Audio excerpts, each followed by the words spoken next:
அங்கே எழுந்த இரத்தச் சிவப்பான ஒளியைக் கண்ட இளவரசி பிங் அப்படியே மண்டியிட்டுச் சரிந்தாள். டாங்சன் மட்டுமே அவளது கடைசி நம்பிக்கை.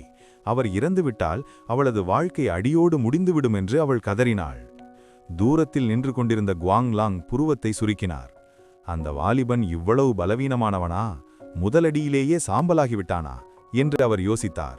அவருக்கு பின்னால் இருந்த சீடன் ஒருவன் சிரித்தான். தலைவரே, நீங்கள் அவனை தவறாக கணிக்கவில்லை. பிளட்செஃப்பின் பலத்தைத்தான் அனைவரும் குறைவாக எடை போட்டுவிட்டனர். பல்லாயிரக்கணக்கான உயிர்களை கொன்றதன் மூலம் அவனது வாழ்க்கலை இப்போது உச்சக்கட்டத்தை எட்டியிருக்கிறது. குவாங்லாங் அமைதியாக தலையசைத்துவிட்டு திரும்பினார். இன்று ஏதோ ஒரு சுவாரஸ்யமான போர் நடக்கும் என்று நினைத்தேன். வீண் என்று அவர் பெருமூச்சு விடும்போதே போர்க்களத்திலிருந்து மீண்டும் ஒரு மாபெரும் கர்ஜனை கேட்டது. குவாங்லாங்கின் கண்கள் சட்டென்று விரிந்தன. அவர் திகைப்புடன் திரும்பி பார்த்தார். அந்த இரத்த சிவப்பான ஒளிக்கற்றைக்கு நடுவில் ஒரு கருந்துளை போன்ற வெற்றிடம் உருவானது. அந்த இருளுக்குள்ளிருந்து வெண்ணிற அங்கி காற்றில் ஆட விசிறியுடன் டாங்சன் மெல்ல வெளியே வந்தார். அவரது உடலில் ஒரு தூசி கூட படவில்லை, ஒரு சிறு காயம் கூட இல்லை. இது சாத்தியமே இல்லை என்று பிளட்செஃப் அலறினான். அவனது மாட்டை பிளக்கும் கத்திக்கலையும் 2 இரத்த மிருகங்களின் கூட்டு தாக்குதலும் ஒரே நேரத்தில் ஒருவனை தாக்கி அவன் உயிர் பிழைப்பது என்பது அவனது கற்பனைக்கும் எட்டாத ஒன்று. அவனது ஆன்மாவின் ஆழத்திலிருந்து ஒரு மரண குளிர் பரவியது. எனக்கு முன்னால் இருப்பது மனிதன்தானா என்று அவன் நடுங்கினான். சியுன்சி, ஒற்றைக்கண் டிராகன் மற்றும் இளவரசி பீமை ஆகியோர் சிலைகளைப் போல உறைந்து நின்றனர். குவாங்லாங்கின் கண்கள் மின்னின. அவரது தீர்ப்பு ஒருபோதும் தவறானதில்லை. ஆனால் இன்று முதல் முறையாக அவர் தோற்றுப்போனார். இந்த அறிஞரிடம் ஏதோ ஒரு இரகசிய வித்தை இருக்கிறது என்று அவர் முணுமுணுத்தார். வெள்ளைப்புலி அரண்மனையின் வாயிலில் மயான அமைதி நிலவியது. சற்று முன்பு வரை டாங்சனை ஏளனம் செய்த பாதுகாவலர்கள் இப்போது தங்கள் முகத்தில் யாரோ ஓங்கி அறைந்தது போல உணர்ந்தனர். அவர்களுக்கு மூச்சே நின்றுவிடும் போலிருந்தது. அயன் வாங் மெல்ல பெருமூச்சு விட்டார். நான் நினைத்தது சரியாகிவிட்டது. டாங்சனின் பலம் சாதாரணமானதல்ல. பிளட்செஃப்பின் அந்த பயங்கரமான தாக்குதலில் இருந்து ஒரு சிறு கீறல் கூட இல்லாமல் தப்புவது என்பது எவராலும் முடியாத காரியம் என்று வியந்தார். பின் தன் பக்கத்தில் இருந்தவர்களிடம், இவரை போன்ற ஒரு மகா நிபுணரை நமது பேரரசு வசப்படுத்தினால் வெள்ளைப்புலி பேரரசின் பலம் உலகையே அதிர வைக்கும் என்றார். அயன் உவாங் சொன்ன அந்த யதார்த்தமான வார்த்தைகள் அங்கிருந்த அரச பாதுகாவலர்களுக்கு பெரும் அவமானமாகப்பட்டது. சற்று முன்பு வரை யாரை கேலி செய்தார்களோ அவரே தங்கள் பேரரசின் தலைசிறந்த வீரராக மாறினால் தங்களால் தலை நிமிர்ந்து நடக்க முடியாது என்று அவர்கள் அஞ்சினர். அயன் உவாங், எங்களை பார்த்து நக்கல் அடிக்கிறாயா? உனது அயன் வம்சம் இன்னும் வெள்ளைப்புலி பேரரசின் காலடியில்தான் தஞ்சம் புகுந்திருக்கிறது என்பதை மறந்துவிடாதே. உனக்கு இவ்வளவு துணிச்சல் எங்கிருந்து வந்தது என்று அவர்கள் ஆத்திரத்தில் கத்தினர். அயன் வாங் அதிர்ச்சியடைந்தார். ஒரு சாதாரண கருத்தை இவர்கள் இவ்வளவு பெரிய சதித்திட்டமாக மாற்றுவார்கள் என்று அவர் எதிர்பார்க்கவில்லை. பதில் இல்லையா? உன் முகமூடி கழன்று விட்டதா? உனக்கு இங்கே இடமில்லை, இப்போதே வெளியேறு என்று அவர்கள் அவரை துரத்தினர். அயன் வாங் தனது முஷ்டிகளை இறுக்கினார். தன் குடும்பத்தின் எதிர்காலம் மட்டும் இல்லை என்றால் இந்த நயவஞ்சகமான இடத்தை விட்டு அவர் எப்போதோ சென்றிருப்பார். அவர் கண்களை மூடிக்கொண்டு அமைதியானார். இனி இவர்கள் என்ன சொன்னாலும் பரவாயில்லை, தன் வம்சத்தின் விதியை தானும் தன் மக்களுமே பார்த்து கொள்ளலாம் என்று முடிவெடுத்தார். பூம்! வானத்தில் அந்த இரத்த சிவப்பான ஒளிக்கோளம் வெடித்து சிதறியது. டாங்சென்னை சுற்றியிருந்த கரும் ஆற்றல் மெல்ல விலகியது. 6 சொர்க்க வம்சங்களின் இரகசிய சுருள்களை கைப்பற்றிய பிறகு டாங்சென் தனது விசித்திரமான ஆற்றலால் அந்த தற்காப்பு கலைகளை மறுசீரமைப்பு செய்திருந்தார். அவர் உருவாக்கிய 12 புதிய வானுலக வடிவங்களில் ஒன்றான எல்லையற்ற கட்டுப்பாடு எனும் தற்காப்பு உத்தியையே அவர் இப்போது பயன்படுத்தினார். இது வெறும் தற்காப்பு அல்ல, இதில் குழப்ப ஆற்றல், விழுங்கும் ஆற்றல் மற்றும் அழிவு ஆற்றல் என பல சக்திகள் கலந்திருந்தன. எந்த ஒரு தாக்குதலும் டாங்சென்னை தொடும்போது அது முதலில் செயலிழக்க செய்யப்பட்டு பின் முழுமையாக விழுங்கப்பட்டு அழிந்துவிடும். இப்போது டாங்சென்னின் பலம் யாவோ போன்ற மகா நிபுணர்களுக்கு இணையானது. ஒரு சாதாரண எர்த்சாவரின் நிலை வீரரான பிளட்செஃப் அவருக்கு ஒரு பொருட்டே அல்ல. டாங்சென் தனது ஒற்றை விரலை உயர்த்தினார். முதல் அடி முடிந்தது. இப்போது 2வது அடி. அவர் தனது விரலை மெல்ல அசைக்க அந்த 2 பிரம்மாண்டமான இரத்த மிருகங்களும் அப்படியே காற்றில் கரைந்து போகத் தொடங்கின. அவற்றின் ஆன்மாக்கள் கதறின. பிளட்செஃப்பின் கைகளிலிருந்த வெட்டுக்கத்திகள் விரிசல் விட்டு உடைந்தன. என் மிருகங்கள், என் கத்திகள், இது எப்படி சாத்தியம் என்று பிளட்செஃப் இரத்தத்தை கக்கினான். 2வது அடி. இந்த வார்த்தைகள் பிளட்செஃப்பின் ஆத்திரத்தை உச்சத்திற்கு கொண்டு சென்றன. அவன் தனது கைகளை அகல விரித்தான். அவனது உடலிலிருந்து இரத்தச் சிவப்பான ஆற்றல் ஒரு சீரும் கடலை போல நாலாபுறமும் வெடித்தது. அந்த சக்தியின் வீரியத்தில் இடமே நடுங்கியது. பிளட்செஃப் தனது முழு பலத்தையும் பயன்படுத்துகிறான் என்று அருகிலிருந்தவர்கள் எச்சரித்தனர். சாவு என்று கர்ஜித்தபடி பிளட்செஃப் காற்றில் எகிறினான். அவனது 2 மாபெரும் வெட்டு கத்திகளும் ஒன்றாக இணைந்து ஒரே மாபெரும் வாளாக மாறியது. அவன் அதை டாங்சென்னின் தலைக்கு நேராக ஓங்கி வெட்டினான். அதே சமயம் அந்த இரத்த மிருகங்களும் மீண்டும் ஆக்ரோஷமாக பாய்ந்தன. டாங்சென் அமைதியாக தனது மடிப்பு விசிறியை வீசினார். அவரது எல்லையற்ற கட்டுப்பாடு, லிமிட்லெஸ் கண்ட்ரோல், அவரைச் சுற்றி ஒரு கவசமாக உருவெடுத்தது. கிளாங் கிளாங் உலோகங்கள் மோதும் சத்தம் கேட்டது. அந்த இரத்த கத்திகள் டாங்சென்னின் கவசத்தின் மீது மோதியபோது தீப்பொறிகள் சிதறின. ஆனால் பிளட்செஃப் அதிர்ச்சியடைந்தான். அவனது ஒட்டுமொத்த சக்தியும் ஏதோ ஒரு கருந்துளைக்குள் இழுக்கப்படுவது போல தோன்றியது. அவனது பலம் அந்த வினாடியே சூனியமாக மாறியது. டாங்சென் தனது தலையை நிமிர்த்தினார். அவரது கண்கள் பனிக்கட்டியாக குளிர்ந்திருந்தன. நீ 2 நகர்வுகளை பயன்படுத்திவிட்டாய். இப்போது என் முறை. டாங்சென்னிடமிருந்து வெளிப்பட்ட அந்த மரண வாசனை பிளட்செஃப்பை உறைய வைத்தது. யோசிக்காமல் அவன் திரும்பி ஓடத் தொடங்கினான். என்னிடமிருந்து தப்பிக்க முடியும் என்று நினைக்கிறாயா என்று டாங்சென் ஏளனமாக சிரித்தார். அவரது கவசத்திலிருந்து ஒரு மின்னல் கீற்று சீறிக்கொண்டு பிளட்செஃப்பை துரத்தியது.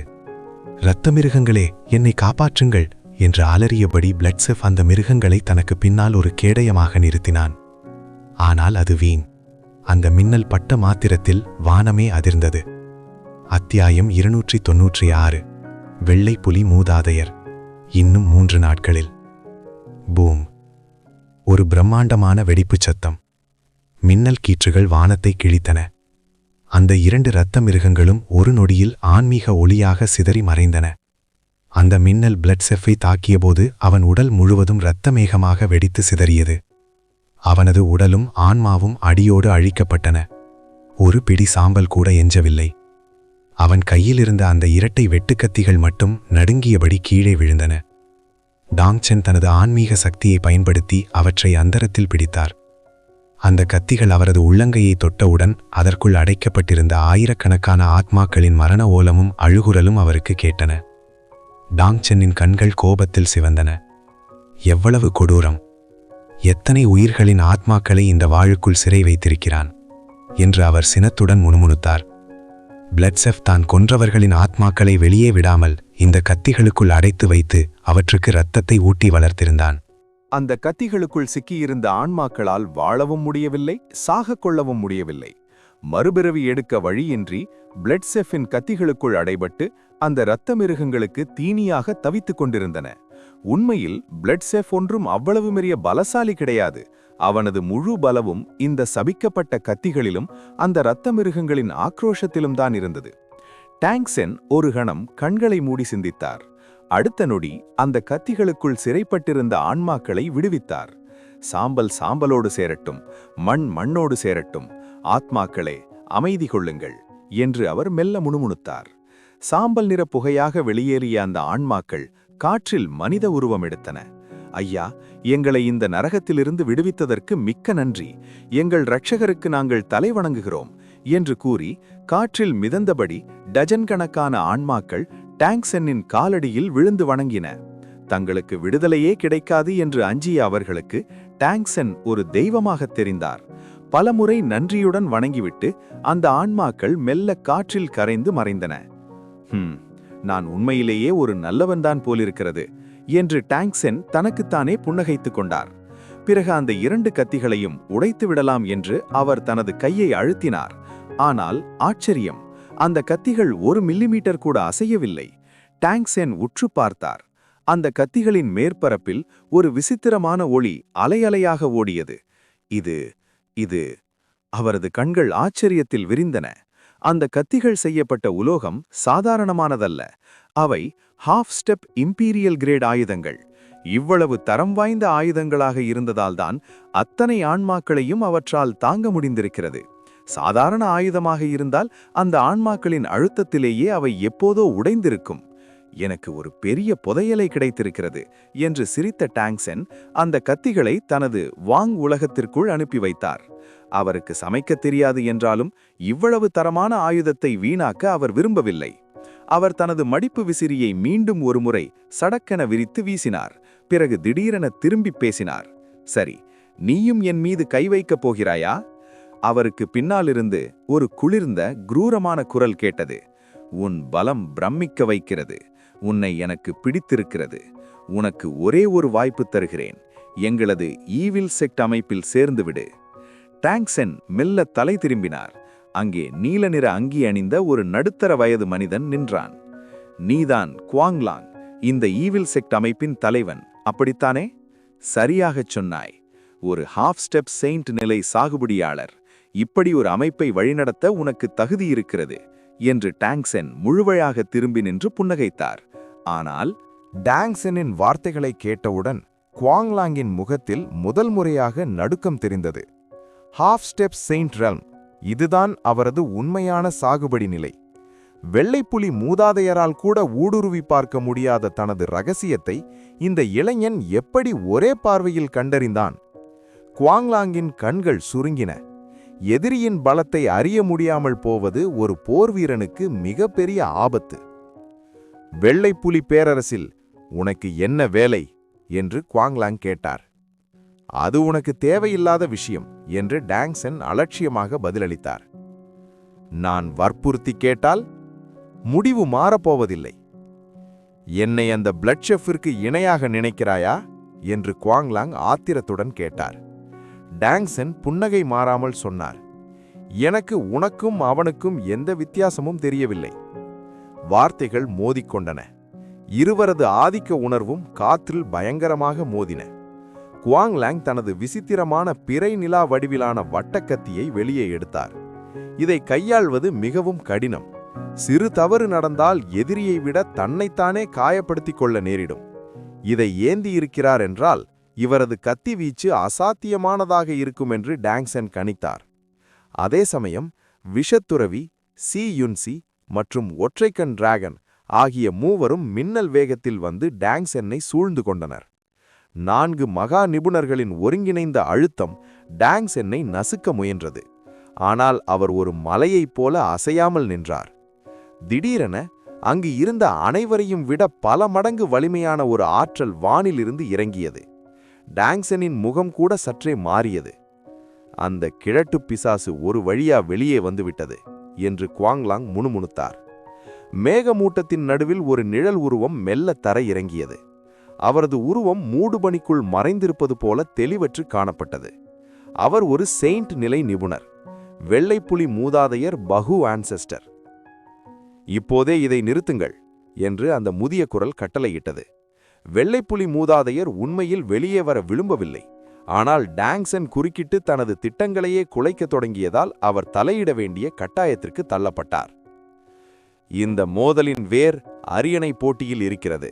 செனவே, இதை இளவரசி பிங் மற்றும் பீமே ஆகியவர்களிடமே விட்டுவிடுவோம். வெற்றி பெறுபவர் ஆளட்டும், தோற்பவர் விலகட்டும். நீங்கள் என்ன சொல்கிறீர்கள் என்று மூதாதையர் டாங்சென்னை பார்த்து கேட்டார். டாங்சென் புன்னகை மாறாமல் சொன்னார். எனக்கு உனக்கும் அவனுக்கும் எந்த வித்தியாசமும் தெரியவில்லை. டாங்சென் தனது மடிப்பு விசிறியை மீண்டும் விரித்தார். அவர் முகத்தில் அந்த மெல்லிய புன்னகை அப்படியே இருந்தது. எனக்கு எப்படி இருந்தாலும் கவலை இல்லை என்றார் அலட்சியமாக. குவாங்லாம் வெள்ளைப்புலி மூதாதையரை ஒருமுறை பார்த்துவிட்டு ஆச்சரியப்படும் விதமாக தனது சம்மதத்தை தெரிவித்தார். நல்லது, இன்னும் 3 நாட்களில் வெள்ளைப்புலி ஏகாதிபத்திய அரண்மனைக்கு முன்னால் இந்த போட்டி நடக்கும். பேரரசி யார் என்பதை அது தீர்மானிக்கும். அனைவரும் கலைந்து செல்லுங்கள் என்று கட்டளையிட்ட மூதாதையர் அங்கிருந்து மறைந்தார். குவாங்லாங் டாங்சென்னை ஒரு ஆழ்ந்த பார்வையுடன் நோக்கிவிட்டு தனது ஆட்களுடன் வெளியேறினார். வெறிச்சோடிய மானத்தில் டாங்சென்னும் இளவரசி பிங்கும் மட்டுமே எஞ்சியிருந்தனர். பிங்கின் முகத்தில் இன்னும் அதிர்ச்சி அகலவில்லை. டாங்சென் மூதாதையர் மறைந்த திசையையும் குவாங்லாங் சென்ற திசையையும் ஒரு அர்த்தமுள்ள பார்வையுடன் பார்த்தார். பிரபு என்று பிங் ஏதோ சொல்ல முயல, தேவையில்லை, நான் சொல்வதைக் கேள், எல்லாம் சரியாக நடக்கும் என்று கூறிவிட்டு மாளிகைக்குள் இறங்கினார். தளபதி சென்னும் பிங்கும் ஒருவரையொருவர் பார்த்து கொண்டு வேறு வழியின்றி அவரை பின்தொடர்ந்தனர். அரண்மனையின் அந்தரங்க அறை. வெள்ளைப்புலி மூதாதையர் தியான நிலையில் அமர்ந்திருந்தார். ஆனால் அவரது புருவங்கள் கவலையில் சுருங்கியிருந்தன. எனக்கான நேரம் முடிந்து கொண்டிருக்கிறது என்று அவர் முணுமுணுத்தபோது ஒரு நிழல் அவர் முன்னால் தோன்றியது. அது அந்த இரகசிய கொலையாளி அல்லது குவாங்லாங்காக இருக்கலாம். ஏன் என் விஷயத்தில் குறுக்கிட்டீர்கள் என்று அந்த உருவம் ஆத்திரமாக கேட்டது. ஆச்சரியப்படும் விதமாக அந்த துணிச்சலான கேள்விக்கு மூதாதையர் கோபப்படவில்லை. அந்த அறிஞரின் பின்னணி மர்மமாக இருக்கிறது. தேவையில்லாமல் அவனை சீண்டி நமது திட்டத்தை கெடுக்க வேண்டாம் என்றுதான் தடுத்தேன் என்றார் நிதானமாக. அத்தியாயம் 297. சதி. பீமேயின் திடீர் முன்னேற்றம். யாரும் எதிர்பார்க்காத ஒரு கூட்டணி அங்கே வெளிப்பட்டது. வெள்ளைப்புலி பேரரசின் மூதாதையரும் ஈவில் டோர் தலைவன் குவாங்லாங்கும் இரகசியமாக சந்தித்துக் கொண்டனர். வெளி உலகிற்கு பகைவர்களாக தெரிந்த இவர்கள் உள்ளுக்குள் ஒரு பெரிய சதியில் கைகோர்த்திருந்தனர். அந்த அறிஞரின் பின்னணியை கண்டுபிடித்தாயா என்று மூதாதையர் கேட்டார். குவாங்லாங் தலையசைத்து, இல்லை, அவன் எங்கிருந்து வந்தான் என்றே தெரியவில்லை, எந்த தடயமும் இல்லை என்றான். மூதாதையர் அதிருப்தியுடன், ஒரு முழு பாதாள உலக அமைப்பை கையில் வைத்திருக்கும் முன்னால் ஒரு மனிதனைப் பற்றி அறிய முடியவில்லையா? அப்படியானால் நமது கூட்டணியை நான் மறுபரிசீலனை செய்ய வேண்டியிருக்கும் என்றார் நிதானமாக. குவாங்லாம் ஏளனமாக சிரித்தான். மறுபரிசீலனையா? தாராளமாக செய், கிழட்டு முட்டாளே. உன் ஆயுள் முடியப் போகிறது. அழியாத நீர் கிடைத்தால் மட்டுமே நீ உயிர் பழைக்க முடியும். இப்போது எனக்கு எதிராக திரும்பினால் அந்த நீர் உனக்கு கிடைக்காது என்று மிரட்டினான். மூதாதையரின் முகம் கருத்தது. மரண பயம் அவரை இந்த கொடூரமான கூட்டணியில் கட்டி போட்டிருந்தது. அதே சமயம் இளவரசி பீமே ஒரு இரகசிய மருந்தை உட்கொண்டு தனது சாகுபடி நிலையில் ஒரு அதிரடியான முன்னேற்றத்தை எட்டிக் கொண்டிருந்தாள். அந்த போட்டி ஒரு நேர்மையான போராக இருக்கப் போவதில்லை என்பது உறுதியானது. வெள்ளைப்புலி மூதாதையர் ஒரு கணம் உறைந்து போனார். நீண்ட மௌனத்திற்குப் பிறகு தனது முதிர்ந்த முகத்தில் ஒரு செயற்கையான புன்னகையை வரவழைத்துக் கொண்டார். நான் சும்மா விளையாட்டிற்குச் சொன்னேன் சகோதரா. ஒற்றுமையிலும் ஒத்துழைப்பிலும் தான் வெற்றி இருக்கிறது. உனக்கு வெள்ளைப்புலி ஆன்மீக முத்து, ஒயிட் டைகர் ஸ்பிரிட் பேர்ல் வேண்டும், எனக்கு அழியாத நீர் வேண்டும், அப்படித்தானே என்றார். குவாங்லாங் அலட்சியமாக ஒரு சத்தத்தை எழுப்பினார். இந்த விளையாட்டை இத்துடன் நிறுத்திக் கொள்வது உனக்கு நல்லது. எனக்கு பின்னால் இருக்கும் எஜமானரை நீ ஆத்திரப்படுத்தினால் உன் உடலை புதைக்க ஒரு குழி கூட மிஞ்சாது என்று எச்சரித்தார். மூதாதையரின் கண்களில் ஆத்திரம் மின்னியது. ஆனால் அவர் அதை அடக்கிக் கொண்டார். அவர் ஒரு மெழுகுவர்த்தியைப் போல தனது கடைசி தருணத்தில் எரிந்து கொண்டிருக்கிறார். கடந்த 20 ஆண்டுகளாக தனது ஆயுளை காப்பாற்றுவதற்காக அவர் ஒரு போரில் கூட ஈடுபடவில்லை. தனது பேரரசின் ஒட்டுமொத்த செல்வத்தை கொட்டினாலும் அவரது ஆயுளை நீட்டிக்கக்கூடிய ஒரு அபூர்வ மருந்து அவருக்கு கிடைக்கவில்லை. அப்போதுதான் குவாங்லாங் அந்த அழியாத நீருடன் தோன்றினார். தனது உயிர் பிழைக்க வேண்டும் என்பதற்காக பேரரசின் பொக்கிஷமான வெள்ளைப்புரி ஆன்மீக முத்தையே கொடுக்க அவர் துணிந்துவிட்டார். ஆனால் அந்த முத்தை திறக்க ஒரு நிபந்தனை உண்டு. மூதாதையரின் ஆற்றலோடு வெள்ளைப்புலி வம்சத்தின் 3வது இளவரசியின் இரத்தமும் தேவை. அதாவது தனது உயிரை காக்க தனது சொந்த வம்சத்தின் எதிர்காலத்தையே பலி கொடுக்க அவர் முடிவெடுத்து விட்டார். இளவரசி பிங்கிற்கு எதிராக நடந்த அத்தனை சதித்திட்டங்களுக்கும் பின்னணியில் இந்த மூதாதையரே இருந்தது இப்போது உறுதியாகிறது. நான் உன்னை எப்படி வஞ்சிப்பேன்? நமது கூட்டணி மிகவும் சிறப்பானது. சிறிய விஷயங்களுக்காக அதை முறித்துக் கொள்ள வேண்டாம். உனக்கு அந்த முத்து வேண்டும், எனக்கு அந்த நீர் வேண்டும் என்று கூறி மூதாதையர் தனது முஷ்டிகளை தளர்வாக்கிக் கொண்டார். ஒரு முறை அந்த நீரை பெற்று தனது ஆயுளை நீட்டித்துக் கொண்டால் உங்கள் அனைவரையும் நான் தூசியாக மாற்றுவேன் என்று மனதிற்குள் வஞ்சம் வளர்த்தார். நல்லது, நான் ஏற்கனவே பிங்கையும் பீமேயையும் ஒருவருக்கொருவர் எதிராக திருப்பிவிட்டேன். அடுத்து என்ன செய்ய வேண்டும் என்று உனக்கு தெரியும் தானே என்று மூதாதையர் கேட்டார். குவாங்லாங் தலையசைத்தார். நிச்சயமாக, நான் எல்லா ஏற்பாடுகளையும் செய்துவிட்டேன். பீமே பிங்கை எப்போது கொள்கிறாளோ அந்த வினாடியே அந்த இரத்தத்தை பயன்படுத்தி முத்தை திறந்து விடலாம் என்று ரகசியமாக சிரித்தான்.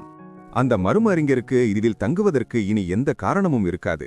அவர் இனி குறுக்கிட மாட்டார் என்று குவாங்லாங் கூற வெள்ளைப்புலி மூதாதையர் புன்னகைத்தார். அருமை, அப்படியானால் நாம் ஒன்றுபடுவோம். அந்த மர்ம அறிஞர் ஏதேனும் அசைவு காட்டினால் பாதுகாப்பிற்காக நாம் இருவரும் சேர்ந்து அவரை தீர்த்து கட்டுவோம் என்று மூதாதையர் முடித்தார். இதை கேட்ட குவாங்லாங் அங்கிருந்து மறைந்து தனது சின்கேட் தலைமையகத்திற்கு திரும்பினார்.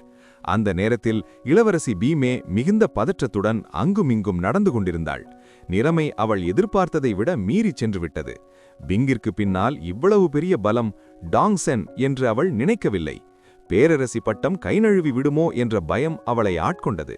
திடீரென நிழல் போல தோன்றிய குவாங்லாங்கை கண்டதும் ஒரு இரட்சகரை பார்ப்பது போல பீமே அவரிடம் ஓடினாள். குவாங்லாங், இப்போதே பிங்கை கொல்லுங்கள், அவளை உயிரோடு விடாதீர்கள் என்று கத்தினாள். குவாங்லாங் அவளை பரிதாபமாக பார்த்தார்.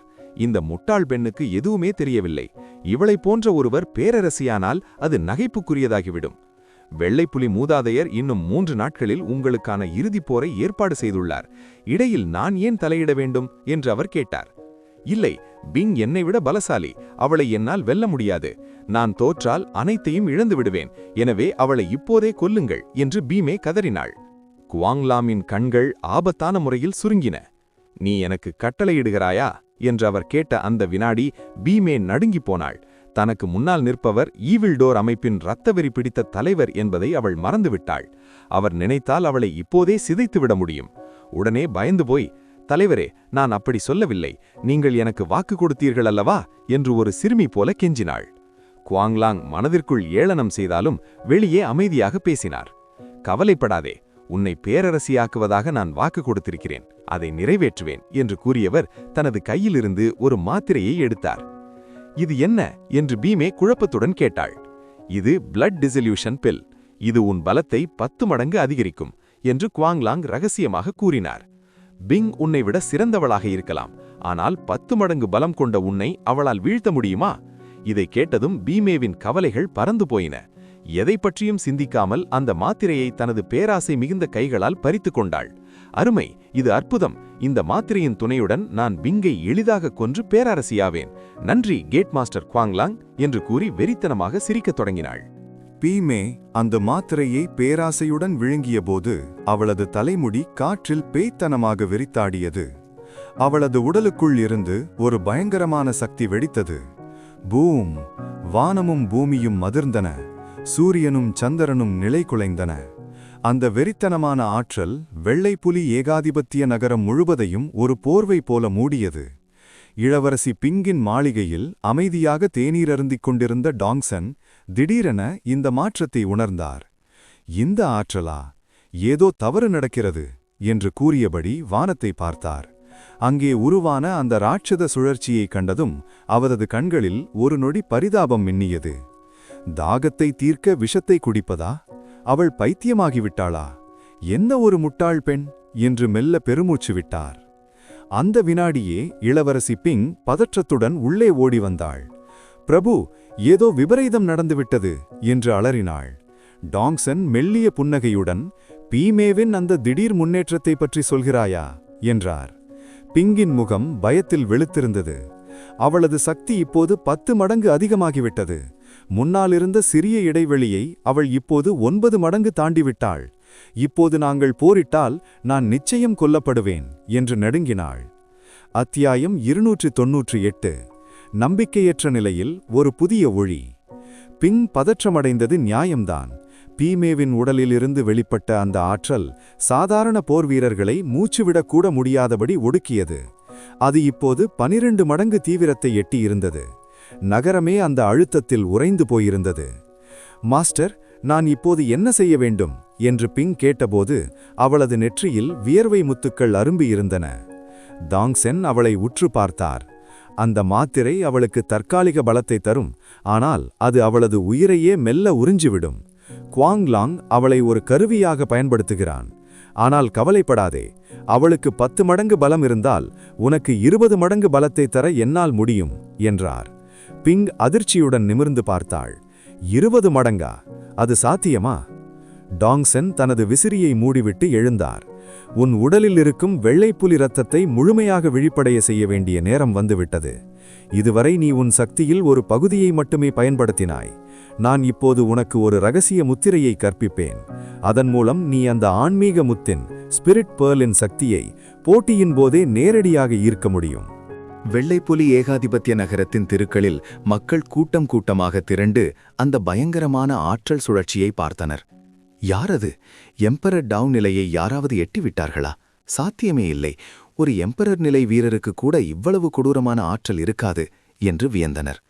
அந்த ஆற்றல் இளவரசி பீமேவின் மாளிகையிலிருந்து வருவதைக் கண்டதும் 3 நாள் கெடுகொடுத்தவுடன் பீமே இப்படி ஒரு முன்னேற்றத்தை அடைந்திருக்கிறாள் என்றால் அவள் வெற்றியை உறுதி செய்துவிட்டாள் என்றுதான் அர்த்தம். 12 மடங்கு பதம் கொண்ட அவளை இனி ஒரு கடவுளால் கூட தோற்கடிக்க முடியாது என்று மக்கள் கிசுகிசுத்தனர். இளவரசி பிங்கின் மாளிகைக்குள் அந்த அடக்குமுறையான ஆற்றலை உணர்ந்த பிங் அப்படியே நிலைகுலைந்து போனாள். அவளது நம்பிக்கை முழுவதுமாக தகர்ந்தது. பீமேவின் ஆற்றல் உயர்ந்து கொண்டே செல்வதைக் கண்ட அவளுக்கு ஒரு விரலை அசைக்க கூட துணிவு வரவில்லை. மாஸ்டர், எல்லாம் முடிந்துவிட்டது. இதற்கு மேல் என்னால் எதுவும் செய்ய முடியாது. உங்களுக்கு தேவையான சன்மானங்களை நான் ஏற்பாடு செய்கிறேன். தயவு செய்து நீங்கள் இங்கிருந்து கிளம்பிவிடுங்கள் என்று பிங் விரக்தியில் கூறினாள். டாங்சன் லேசாக புன்னகைத்தார். என்னை இப்போதே போகச் சொல்கிறாயா? உனக்கு இந்த போட்டியில் வெற்றி பெற வேண்டும் என்ற ஆசை இல்லையா? நிச்சயமாக இருக்கிறது மாஸ்டர். ஆனால் விதியை மனிதனால் வெல்ல முடியாது. பீமேவின் பலம் கட்டுப்பாடின்றி வளர்ந்துவிட்டது. அவளுக்கு முன்னால் எனக்கு 1% வாய்ப்பு கூட இல்லை. நீங்கள் இங்கேயே இருந்தால் அவளது பழிவாங்கலுக்கு நீங்களும் ஆளாக நேரிடும் என்று பிங் கசப்புடன் சிரித்தாள். பழிவாங்குவதா? அதற்கு அவளுக்கு தகுதி இருக்கிறதா? டாங்சன் அமைதியாக கேட்டார். அவர் தற்பெருமை பேசவில்லை. அவரது தற்போதைய நிலைக்கு பீமே ஒரு பொருட்டே அல்ல. உங்களுக்கு அவள் ஒரு பொருட்டாக இல்லாமல் இருக்கலாம் மாஸ்டர். ஆனால் அவள் வெற்றி பெற்று அந்த வெள்ளைப்புலி ஆசீர்வாதத்தை பெற்றுவிட்டால் அவளது பலம் உருமாற்றமடையும். அது உங்களுக்கு ஆபத்தாக முடியலாம் என்று பிங் எச்சரித்தாள். டாங்சன் தனது மடிப்பு விசிறியை மெல்ல வீசியபடி, நிச்சயமாக வெற்றி பெறப்போகும் ஒரு போட்டியை விட்டுவிட்டு நான் ஏன் செல்ல வேண்டும்? அதிலும் உன்னிடமிருந்து அந்த வெள்ளைப்புலி ஆன்மீகச்சத்தை வாங்குவதற்காக நான் காத்திருக்கும்போது நான் எப்படி போவேன் என்றார். பிங் பேச்சற்று நின்றாள்.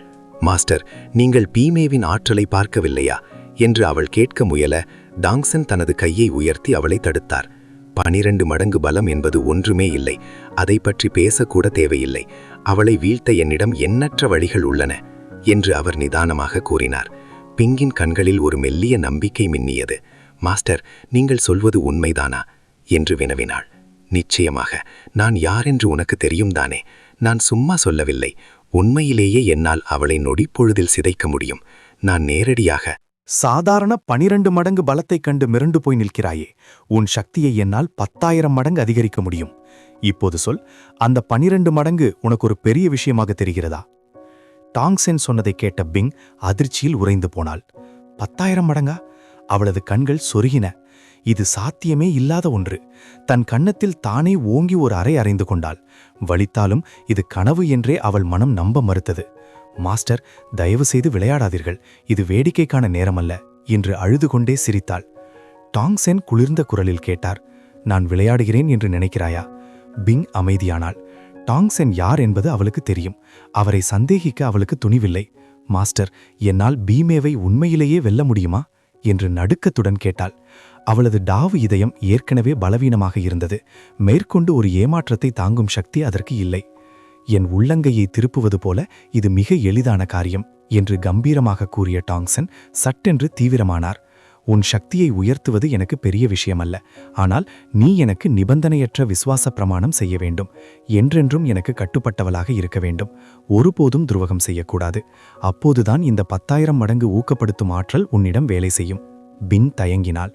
ஒரு பேரரசின் இளவரசி, எதிர்கால மகாராணி, இப்படி ஒருவருக்கு அடிமையாக தன்னை விற்றுக்கொள்வதா? ஒரு ராணி என்ற பெயர் இருந்தாலும் உள்ளுக்குள் ஒரு வேலைக்காரியாக வாழ்வதை அவளது கௌரவம் தடுத்தது. ஆனால் டாங்சன் இதை பற்றி கவலைப்படவில்லை. அவள் சம்மதித்தாலும் சரி, இல்லாவிட்டாலும் சரி, அவருக்கு தேவை அந்த வெள்ளைப்புலி ஆன்மீக சத்து மட்டுமே. அதை அவர் பலவந்தமாக கூட பறிக்க முடியும். வெள்ளைப்புலி மூதாதையர் ஒரு செயின்ட் நிலைமீறராக இருக்கலாம். ஆனால் அவர் சாக கிடக்கும் ஒரு முதியவர். டாங்சன் ஏற்கனவே 6 ஸ்வர்க்க வம்சங்களின் தலைவர்களை ஒற்றை ஆளாக எதிர்கொண்டவர். குவாங்லாங் போன்றவர்கள் அவருக்கு ஒரு சிறிய சவாலாக இருக்கலாமே தவிர அவரை தடுக்க முடியாது. அவரிடம் இருக்கும் சியான் வால் ஒரு செயின்ட் நிலை வீரரை கொல்ல ஒரு நொடி போதும். உன் முடிவு என்ன? அடிமையாக வாழ்ந்து அரியணையில் அமரப்போகிறாயா அல்லது பலவீனமாக மடியப் போகிறாயா? டாங்சன் அவளுக்கு ஒரு பொற்கால வாய்ப்பை வழங்கியிருந்தார். அதை ஏற்றுக்கொள்வதும் நிராகரிப்பதும் இப்போது பிங்கின் கைகளிலேயே இருந்தது. குளிர்ந்த காற்றை சுவாசித்த பிங்கின் வளம் மெல்ல தெளிவடைந்தது. இது வாழ்வா சாவா போராட்டம். இதில் தோற்றால் உயிருடன் இருக்கவே முடியாது எனும்போது டாங்சன்னிற்கு அடிமையாகவோ அல்லது ஊழியராகவோ இருப்பது ஒன்றும் அவ்வளவு மோசமானதாக தோன்றவில்லை. அதிலும் டாங்சன் மிகவும் அழகானவர், ஆற்றல் மிகுந்தவர். அவருக்கு சேவை செய்வதில் தனக்கு லாபம் மட்டுமே என்று அவள் கணக்கு போட்டார். ஒருவேளை சமயம் கிடைக்கும்போது அவரை மயக்கி அவர் மூலம் ஒரு வாரிசை பெற்றெடுத்தால் ஒரே இரவில் அவரது மனைவியாகவே உயர்ந்து விடலாமே என்ற பேராசை கலந்த எண்ணம் அவள் மனதில் உதித்தது. அந்த சிந்தனையில் அவளது வாயோரம் லேசாக எச்சில் கூட ததும்பியது. நான் எவ்வளவு முட்டாளாக இருந்தேன், இதில் எனக்கு இழப்பதற்கு ஒன்றுமே இல்லை, அனைத்தும் லாபம்தான் என்று தனக்குத்தானே சொல்லிக் கொண்டாள். உடனே துணிச்சலுடன் சொன்னாள், சரி, நான் சத்தியம் செய்கிறேன், நான் உங்களுக்கு கட்டுப்பட்டவள். அத்தியாயம் 299. விசுவாச பிரமாணம். 3 நாள் போர்முரசு. 3 நாட்கள் கண்ணிமைக்கும் நேரத்தில் ஓடிமறைந்தன. ஒட்டுமொத்த வெள்ளை புலி ஏகாதிபத்திய நகரமும் ஒருவித பதற்றமான மற்றும் உற்சாகமான சூழலில் மூழ்கியிருந்தது. 3 நாட்களுக்கு முன்பு பீமே வெளிப்படுத்திய அந்த 12 மடங்கு அதீத ஆற்றல் நகரத்தில் இருந்த அனைத்து போர் வீரர்களையும் மிரள வைத்திருந்தது. பீமேதான் வெற்றி பெறுவாள் என்பதில் இப்போது யாருக்கும் ஐயமில்லை. யாரும் இப்போது இளவரசி பிங்கை பற்றி பேசவில்லை. அவள் ஒரு நடைப்பினம் என்றும் இன்று அவள் சிதைக்கப்படுவது உறுதி என்றும் அனைவரும் நம்பினர். மக்கள் இப்போது பீமே அதிகாரத்திற்கு வந்த பிறகு தங்களுக்கு என்னென்ன சலுகைகள் கிடைக்கும் என்பதை பற்றியே விவாதித்துக் கொண்டிருந்தனர். அதிகாலையிலேயே போர் நடக்கவிருந்த மைதானத்தை சுற்றி ஆயிரக்கணக்கான மக்கள் திரண்டனர். அந்த பிரம்மாண்டமான மேடையை சுற்றி வெள்ளை புலி பேரரசின் இராணுவம் அணிவகுத்து நின்றது. வானத்தில் எர்த் எம்பரர் மற்றும் ஹெவன் எம்பரர் நிலை நிபுணர்கள் திரளாக நின்று கொண்டிருந்தனர். அவர்களின் ஆற்றல் சாதாரண மக்களை அப்படியே ஒடுக்கியது. அந்த சமயம் தூரத்திலிருந்து சில நிபுணர்கள் பறந்து வந்தனர். முன்னால் ஈவில் செக் தலைவன் குவாங்லாங் வர, அவருக்கு இடதுபுறம் நெருப்பு சிவப்பான அங்கியில் இளவரசி பீமே வந்தாள். அவளது முகம் மற்றும் கண்களில் அசைக்க முடியாத தன்னம்பிக்கை தெரிந்தது. இன்றைய போர் அவளுக்கு ஒரு வெற்றி கொண்டாட்டம் மட்டுமே. வந்துவிட்டார்கள், இளவரசி பீமே வந்துவிட்டார் என்று மக்கள் ஆரவாரம் செய்தனர். என்ன ஒரு சக்தி! அவளது ஆற்றல் 12 மடங்கையும் தாண்டிவிட்டதோ! அவளது ஒவ்வொரு அசைவும் விண்ணை ததிர வைக்கிறதே என்று நிபுணர்கள் வியந்தனர். அதே நேரத்தில் மற்றொரு திசையிலிருந்து மிகவும் அமைதியாக ஒரு உருவம் மேடையை நோக்கி வந்தது. அது இளவரசி பிங். ஆனால் அவளது தோற்றத்தில் இன்று ஏதோ ஒரு மர்மமான மாற்றம் தெரிந்ததை யாரும் கவனிக்கவில்லை. அவளுக்கு பின்னால் டாங்சென் தனது விசிறியை அசைத்தபடி மெல்ல நடந்து வந்தார். அரங்கமே அதிர்ந்தது. கூட்டத்தின் ஆரவாரத்தை கேட்ட பீமே அதிக கர்வத்துடன் மேடையில் வந்து இறங்கினாள்.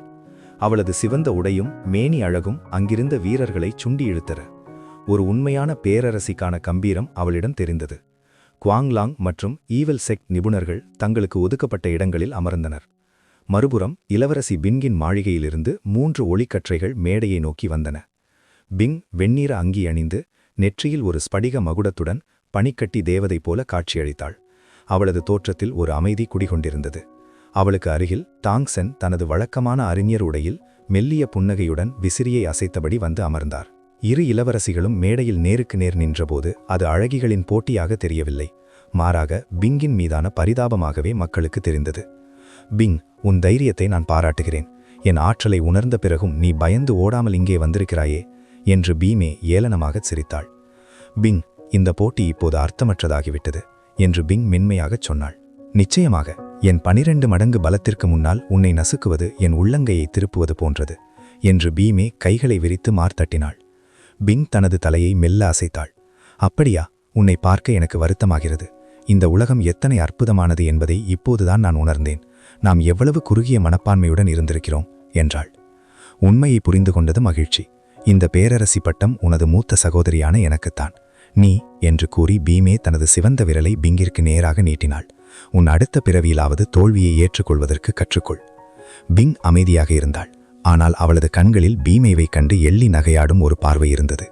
கடந்த 3 நாட்களில் டாங்சென் ஓனம் தான் கண்ட அந்த பிரம்மாண்டமான மாற்றத்தை பற்றி பீமேவிற்கு தெரியாது என்பதை நினைத்து பிங் அவளை பரிதாபமாக பார்த்தாள். கடந்த 3 நாட்களில் பிங் அனுபவித்த அந்த மாற்றம் அவளது புரிதல்களை அடியோடு தகர்த்திருந்தது. டாங்சென் ஒரு சாதாரண மனிதர் அல்ல, அவர் மானுட வடிவில் உலவும் ஒரு தெய்வம் என்றே அவள் நம்பத் தொடங்கினாள். 10,000 மடங்கு ஊக்கம். ஆம், அவளது உடல், ஆன்மா, ஆற்றல் என அனைத்தும் 10,000 மடங்கு அதிகரிக்கப்பட்டிருந்தது. இதற்கு முன்னால் பீமேவின் வெறும் 12 மடங்கு பலம் ஒரு கொசுவின் இரைச்சலாகவே அவளுக்கு தெரிந்தது. ஆனால் துரதிர்ஷ்டவசமாக அங்கிருந்த வீரர்களுக்கோ அல்லது பீமேவிற்கோ இந்த உண்மை தெரியவில்லை. திடீரென்று கூட்டத்திலிருந்து ஒரு கோத்திர தலைவர் முன்னே வந்தார். மகாராணி பீமே அவர்களே, நான் சூ வம்சத்தின் தலைவர். உங்கள் அரியணை ஏறும் விழாவை கொண்டாட நான் ஒரு விசேஷ பரிசை தயாரித்து வைத்துள்ளேன் என்றார். அங்கிருந்தவர்கள் அனைவரும் அதிர்ச்சியில் உறைந்தனர். சூ வம்சம் ஒன்றும் முதன்மையானதல்ல என்றாலும் அது ஒரு கௌரவமான குடும்பம். போட்டி தொடங்குவதற்கு முன்பே அவர் இப்படி விசுவாசத்தை வெளிப்படுத்தியது பீமேதான் வெற்றி பெறுவாள் என்று அவர் உறுதியாக நம்புவதை காட்டியது. பீமே மிகுந்த மகிழ்ச்சியடைந்தாள். தனது பனி போன்ற கரங்களை உயர்த்தி, "சூப்பிரபுவே, உங்கள் பரிசில் நான் மிகவும் திருப்தி அடைகிறேன்" என்றாள். அதை கேட்ட அந்த தலைவர் ஒரு நன்றியுள்ள நாயைப் போல அவளது காலடியில் விழுந்து வணங்கினார். "மகாராணி திருப்தியடைந்தால் அதுவே எனக்கு போதும். இந்த போட்டியில் அந்த பிங்கை சிதைத்து உங்கள் வீரத்தை காட்டுங்கள்" என்றார். இதை பார்த்த மற்ற கோத்திர தலைவர்களும் போட்டி போட்டுக்கொண்டு முன்னே வந்தனர். "மா குடும்பமும் உங்களுக்கு விசுவாசமாக இருக்கும். சின் குடும்பம் உங்கள் பாதையை பின்பற்றும். ஷியாவோ குடும்பத்தையும் இதில் சேர்த்து கொள்ளுங்கள்" என 30க்கும் மேற்பட்ட குடும்பங்கள் மேடையிலேயே பீமேவிடம் மண்டியிட்டன. பீமேவின் கர்வம் இப்போது வானை தொட்டது. ஒவ்வொரு குடும்பமும் வந்து அடிபணியும் போது அது பிங்கின் இதயத்தில் பாயும் ஒரு கூர்மையான கத்தி என்று அவள் எண்ணினாள். எனவே அவள் அவர்களை தடுக்காமல் அந்த அடிமைத்தனத்தை ரசித்துக் கொண்டிருந்தாள். இன்னும் சில குடும்பங்கள் பீமேவிற்கு விசுவாசம் காட்டாமல் ஒதுங்கி நின்றன. அது பிங் மீது அவர்கள் கொண்ட நம்பிக்கையால் அல்ல, மாறாக இந்த தலைவர்களின் கேவலமான நடத்தையின் மீது கொண்ட வெறுப்பால் மட்டுமே. அவர்கள் பிங்கை பார்த்து ஆழ்ந்த பெருமூச்சு விட்டனர். பிங் அமைதியாக இத்தனையையும் பார்த்து கொண்டிருந்தாள். அவளது முகத்தில் எந்த சலனமும் இல்லை. அனைத்து துறைகளிலும் பீமையை விட பிங் சிறந்தவளாக இருந்தும் அதிகாரமும் பலமும் இல்லாத காரணத்தால் அவள் அழியப் போகிறாளே என்று நடுநிலையாளர்கள் வருந்தினர். உலக நீதி பலமுள்ளவனுக்கே சாதகமானது என்பதற்கு இதுவே சாட்சி. தன்னிடம் அடிபணிந்த கோத்திரத் தலைவர்களை பார்த்து கர்வமடைந்த பீமே பிங்கை நோக்கி ஒரு ஏளன பார்வையை வீசினாள். "உன் இதயம் இப்போது எவ்வளவு இரத்தம் சிந்தும் என்று எனக்கு தெரிகிறது தங்கையே. பாதாள உலகிலிருந்து நான் இந்த வெள்ளைப்புரி பேரரசை ஆளுவதை பார்த்து ரசி" என்றாள். பிங் முற்றிலும் அமைதியாக இருந்தாள். அவளது உடல்நிலை, ஆன்மா மற்றும் ஆற்றல் அனைத்தும் டாங்சென் வழங்கிய அந்த 10,000 மடங்கு ஊக்கத்தால் புதிய பரிமாணத்தை எட்டியிருந்தது. பீமேவின் இந்த செயல்கள் அவளுக்கு குழந்தைகளின் விளையாட்டு போலவே தோன்றின. "பீமே, காலம் கடந்து விடவில்லை, இப்போதே திரும்பிச் செல்" என்று பிங் எச்சரித்தாள். "திரும்பிச் செல்வதா? முன்னை வைத்த காலை நான் பின்வைக்க மாட்டேன். பிங், உன் வெற்று பேச்சை நிறுத்து, ஆரம்பிக்கலாம்" என்று கத்தினாள் பீமை. அடுத்த நொடி அவளது சிவந்த அங்கிகள் காற்றில் படபடத்தன. அவளது உடலிலிருந்து எர்த் எம்பரர் நிலையின் பயங்கரமான ஆற்றல் அலையலையாக வெடித்து சிதறியது. அத்தியாயம் 300. பீமைவின் வெறித்தனம். மகா வெடிப்பு. பீமைவிடமிருந்து வெளிப்பட்ட அந்த ஆற்றல் ஒரு மலை சரிந்து விழுவதைப் போலவும் கடல் பொங்கி வருவதைப் போலவும் மைதானம் முழுவதும் பரவியது.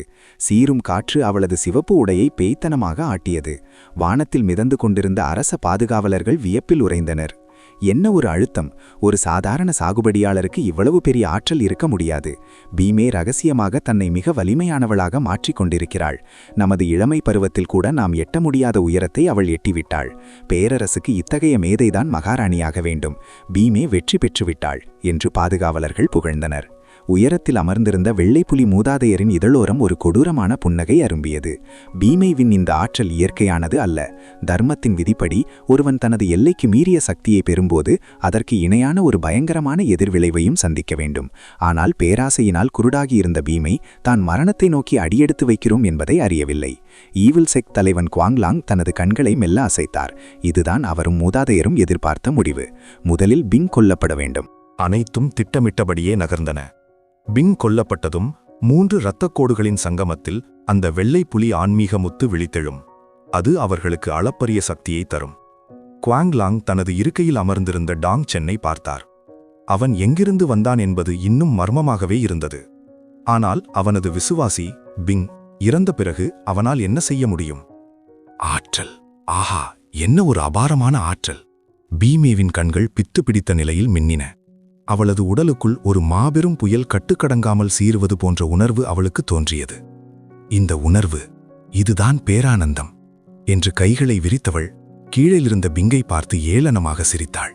பிங், இப்போதாவது உனக்கு தோல்வியின் பயம் புரிகிறதா? இந்த மகா சக்திக்கு முன்னால் உனக்கு எந்த நம்பிக்கையும் இல்லை. அவளது கர்வம் நிறைந்த சிரிப்பு மைதானம் எங்கும் எதிரொலித்தது. அங்கிருந்த கோத்திர தலைவர்கள், "மகாராணி பீமே வாழ்க! உங்கள் ஆட்சியில் வெள்ளைப்புலி பேரரசு விண்ணுலகையே ஆளும்" என்று ஆரவாரம் செய்தனர். அந்த புகழ்ச்சியில் பீமே முற்றிலும் தன்னை மறந்தாள். "தங்கையே, உன்னை கொல்ல எனக்கு விருப்பமில்லை. ஆனால் நீ உனது எல்லையை தாண்டுகிறாய். மண்டியிடு. நமது பழைய பாசத்திற்காக உனக்கு வலியற்ற மரணத்தை தருகிறேன்" என்று பீமே கூச்சலிட்டாள். பிங் ஒரு நீண்ட பெருமூச்சு விட்டாள். அவளது கண்களில் சோகம் அப்பித்திறந்தது. "பீமே, நீ பைத்தியமாகிவிட்டாய். நாம் ஒரு காலத்தில் மிக நெருக்கமான சகோதரிகளாக இருந்தோம். ஆனால் இப்போது நீ ஒரு அரக்கியைப் போல காட்சி தருகிறாய். அதிகாரத்திற்காக பிற இளவரசிகளையும் கொன்றாய். இப்போது என் உயிரையும் கேட்கிறாய். அதிகாரம் அவ்வளவு போதையானதா என்று பிங் குளிர்ந்த குரலில் கேட்டாள். ஆமான், அதிகாரம்தான் சிகரம். அந்த உச்சத்தை அடைய சகோதர பாசமெல்லாம் ஒரு மாயை. அதிகாரம் மட்டுமே நிரந்தரம் என்று பீமே ஆக்ரோஷமாக பதிலளித்தாள். பிங் தனது தலையை மெல்ல அசைத்தாள். உனக்கு இனி மீட்சி இல்லை. நீ முற்றிலும் சிதைந்து விட்டாய். மீட்சியா? நான் மகாராணியாக வேண்டும் என்று முடிவெடுத்த நொடியே திரும்புவதற்கான பாதையை அழைத்து விட்டேன் என்று கத்திய பீமேவின் உடலில் இருந்த ஆற்றல் அவளது கட்டுப்பாட்டை மீறி வெடிக்க தயாராக இருந்தது. அந்த அழுத்தத்தை தணிக்க அவள் உடனே தாக்க வேண்டியது. அவள் தனது உள்ளங்கையை திருப்ப வெள்ளைப்புலி பேரரசின் ரகசிய கலையான வெள்ளைப்புலி யுத்தக்கலை வெளிப்பட்டது. வானத்தில் ஒரு பிரம்மாண்டமான வெள்ளைப்புலியின் நிழல் உருவம் உருவானது. அது பிங்கை கிழித்தெறிய தயாராக பாய்ந்தது.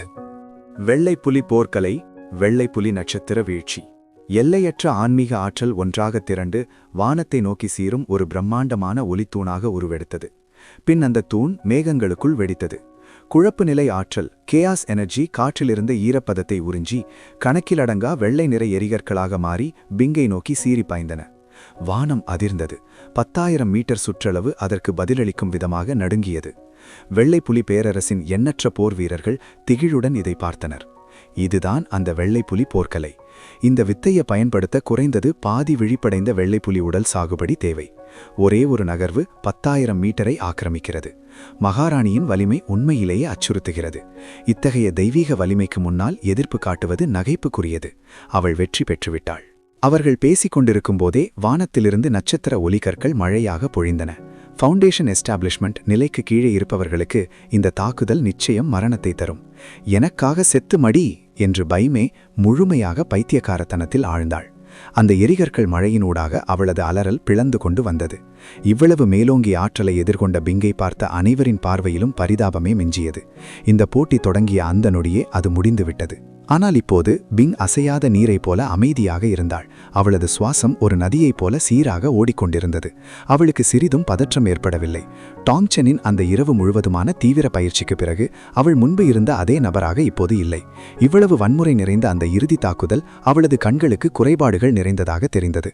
மெதுவாக பிங் தனது உள்ளங்கையை உயர்த்தினாள். அவளிடமிருந்து வெள்ளைப்புலி போர்க்கலை சிரமமின்றி வெளிப்பட்டது. வெள்ளைப்புலி நட்சத்திர ஒடுக்கம். அவளது பனி போன்ற வெண்மையான உள்ளங்கையின் நடுவில் நீரின் அலைகளைப் போல ஒளிப்படலங்கள் மின்னின. அந்த கணத்தில் முதல் வெள்ளைப்புலி நட்சத்திர கதிர் இறங்கியது. விசித்திரமாக எதிர்பார்த்துக்கு மாறாக அங்கே எந்த பெரிய வெடிப்பும் நிகழவில்லை. மனித தலை அளவிலான அந்த நட்சத்திர கதிர்கள் அந்த அலைகளுக்குள் விழுந்து வடுவே இன்றி மறைந்தன. உஷ் உஷ் உஷ். நட்சத்திர கதிர்கள் தொடர்ந்து மழையாக பொழிந்தன.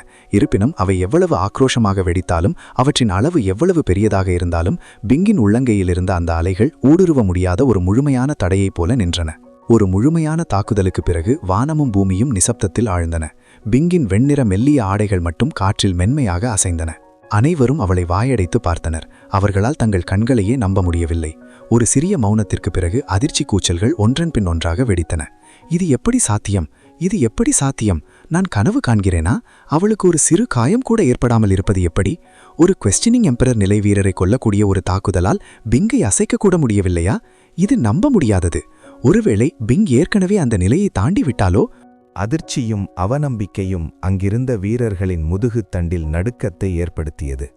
குவெஸ்டனிங் எம்பரர் நிலையா, அல்லது அதையும் தாண்டி சாவரெண்டாவ் நிலையை அவள் எட்டிவிட்டாளா என்று அனைவரும் பேச்சற்று நின்றனர். அதே சமயம் பீமே பல அடி தூரம் பின்வாங்கி தடுமாறினாள். அவளது முகத்தில் ஆழமான அதிர்ச்சியும் மரண பயமும் கவிழ்ந்திருந்தது. சிகரத்தை எட்டியதாக நினைத்த அடுத்த நொடியே அங்கிருந்து கீழே உதைத்து தள்ளப்பட்டது போன்ற உணர்வு அவளுக்கு ஏற்பட்டது. அவளது சாகுபடி அடித்தளமே சுக்கு நூறாக உடையத் தொடங்கியது. பிங், உன்னால் எப்படி என் தாக்குதலை தாங்க முடிந்தது என்று அவள் அலறினாள். பிங் தனது மென்மையான கையை திருப்பி ஆன்மீக ஆற்றலை திரும்பப் பெற்றாள். அவளது பார்வை அமைதியாக இருந்தது. பீமே, நான் உனக்குத்தான் நன்றி சொல்ல வேண்டும். நீ இல்லை என்றால் நான் இந்த நிலையை எட்டியிருக்க மாட்டேன் என்றாள். பீமேவின் மூச்சு திணறியது. நிலைமை அவளது கட்டுப்பாட்டை மீறி முழுமையாக சீர்குலைந்தது. அந்த வினாடியே வெள்ளைப்புலி மூதாதையரும் குவாங்லாங்கும் ஒரே நேரத்தில் டாங்சென்னை பார்த்தனர். அத்தியாயம் 301. ஒரு வருத்தம். பிங் வெற்றி பெறுகிறாள். நீதான் இதில் குறுக்கிட்டிருக்கிறாய். குவாங்லாங்கின் முகம் விஷத்தை கக்குவது போல கருத்து போயிருந்தது. அவரிடமிருந்து வெளிப்பட்ட கொலை வெறியை அடக்கவே முடியவில்லை. பிங்கின் திறமைக்கு இவ்வளவு குறுகிய காலத்தில் இத்தனை பெரிய முன்னேற்றத்தை அவளால் தானாக எட்டியிருக்க முடியாது. அந்த மர்ம அறிஞன் டாங் சென் தான் இதற்கு காரணம் என்பது அவருக்கு உறுதியானது. தனது மீதான குற்றச்சாட்டை எதிர்கொண்ட டாங் சென் எவ்வித சலனமும் இன்றி தனது விசிறியை மெல்ல அசைத்தார். இவ்வளவு கடுமையாக பேசாதீர்கள். இது ஒரு சிறிய தந்திரம்தான். இதற்கு போய் இவ்வளவு அதிர்ச்சி அடைய தேவையில்லை என்றார் ஏளனமாக. சிறிய தந்திரமா? குவாங்லாங் ஆத்திரத்தில் இரத்தத்தை கக்கும் நிலைக்குச் சென்றார். பீமேவின் ஆயுளையே விலையாக கொடுத்து தடை செய்யப்பட்ட மாத்திரைகள் மூலம் அவளது பலத்தை 12 மடங்கு அதிகரித்திருந்தார். ஒருவேளை பிங்கும் அதே போன்ற மாத்திரையை உட்கொண்டிருந்தால் அவள் இப்போது பீமேவை போல பைத்தியமாக திரிந்திருக்க வேண்டும். ஆனால் பிங் ஒரு மகாகுருவை போல அசைக்க முடியாத மன உறுதியுடன் சீரான சுவாசத்துடன் நின்றிருந்தாள்.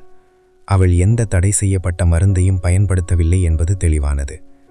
அப்படியானால் டாங் சென் அவளை இந்த நிலைக்கு உயர்த்த என்ன முறையை பயன்படுத்தினார்? குவாங்லாங்கிற்குள் இப்போது ஒருவித பயம் ஊடுருவியது. தனது திட்டம் தோல்வியடைகிறதோ என்ற அச்சம் அவரை ஆட்கொண்டது. இதை அவரால் ஒருபோதும் ஏற்றுக்கொள்ள முடியாது. அவர் வெள்ளை புலி மூதாதையரை திரும்பி பார்க்க அந்த முதியவர் தனது கண்களில் மின்னிய கொலை வெறியுடன் மெல்ல தலையசைத்தார்.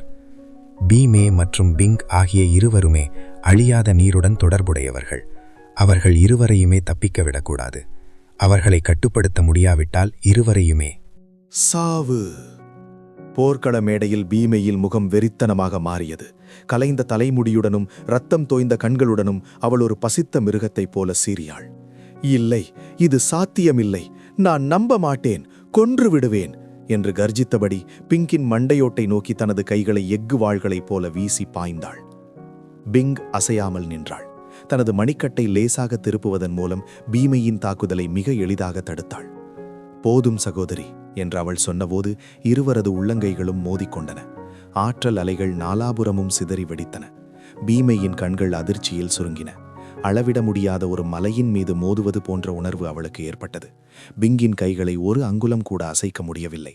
அது மட்டுமின்றி பிங்கின் உள்ளங்கைக்குள் ஒரு பயங்கரமான எதிர்விசை, கவுண்டர் ஃபோர்ஸ் அடக்கப்பட்டிருப்பதை அவள் உணர்ந்தாள். பிங் அந்த விசையை ஏவிவிட்டால் தான் மரணமடைவது நிச்சயம் என்பதை தனது கடைசி விவேகத்தை கொண்டு பீமே உணர்ந்தாள். ஆனால் அந்த உணர்தல் அவளது அச்சத்தை நீக்கவில்லை. மாறாக அவளது வெறியை இன்னும் தூண்டியது. நீ என்னை பார்த்து பரிதாபப்படுகிறாயா? என்னை பார்த்து எள்ளி நகைக்கிறாயா? ஆ! பூம்! இடியென முழங்கிய அந்த வெடிப்பில் பீமேவின் உடலிலிருந்து மீண்டும் ஆன்மீக ஆற்றல் பொங்கியது. அங்கிருந்த அனைவரையும் திகழடைய செய்யும் வகையில் அவளது சக்தி மீண்டும் உயரத் தொடங்கியது. அது யுவான் நிலையின் உச்சத்தை தொட்டது. உன்னை கொல்வேன் என்று பீமே உயரே குதித்தாள். அவளை சுற்றியிருந்த காற்று ஒரு கொடூரமான வெள்ளைப்புலியின் உருவமாக மாறியது. வானத்தில் இருந்த வெள்ளைப்புலி மூதாதையரின் கண்கள் சுருங்கின. இரத்த வழி காட்சி, பிளட் லைன் மேனிஃபெஸ்டேஷன். வெள்ளைப்புலி உடலின் 70% சாகுபடியை எட்டியவர்களால் மட்டுமே இதை செய்ய முடியும். இது செயல்பட்டால் ஒரு பேரரசர் நிலை வீரருக்கு இணையான தெய்வீக பலத்தை பீமே பெறுவாள். வானில் பீமே வெறித்தனமாக கத்தினாள். அவளது தோலில் பிளவுகள் ஏற்பட்டன. உடல் முழுமையாக பைத்தியக்காரத்தனத்தில் ஆழ்ந்தது. அவள் பின்னால் தெரிந்த அந்த வெள்ளைப்புலி உருவத்தில் விசித்திரமான கருப்பு கோடுகள் தோன்றின. டாங் சென் மெல்ல பெருமூச்சு விட்டார். அவள் அசுர சாகுபடிக்குள் வீழ்ந்து விட்டாள் என்றார். பிங்கின் இதயம் இரக்கத்தால் துடித்தது. மாஸ்டர், அவை காப்பாற்ற ஏதேனும் வழி இருக்கிறதா என்று கேட்டாள். டாங் சென் தனது தலையை அசைத்தார். தடை செய்யப்பட்ட மருந்து அவளது டாவ் இதயத்தை சிதைத்து விட்டது. அவளது ஆன்மா ஏற்கனவே அசுரத்தனத்தில் மூழ்கிவிட்டது.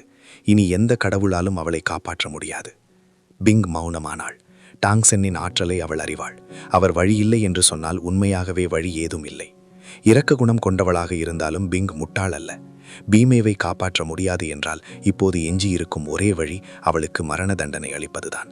சகோதரிகளாக பழகியவர்கள் இப்படி ஒரு நிலைக்கு வந்துவிட்டார்களே என்ற கசப்பு அவளது பெருமூச்சில் இருந்தது. வெள்ளை புலி நட்சத்திர வீழ்ச்சி.